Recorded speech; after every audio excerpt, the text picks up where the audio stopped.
Thank you for joining in, and for today's lesson I have some loose florals that we're going to be working on.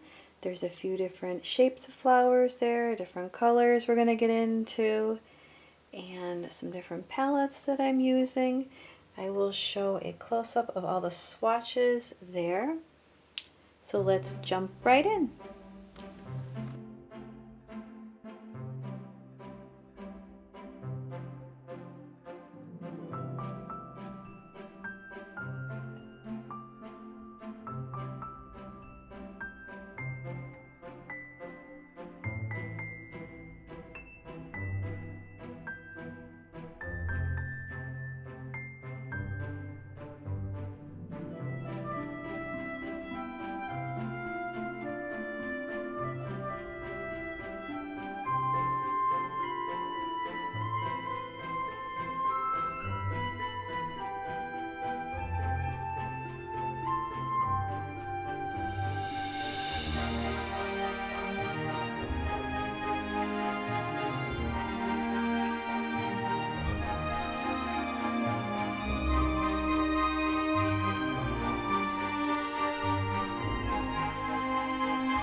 Thank you so much for joining in today, and be sure to check out my other classes and stay tuned for more.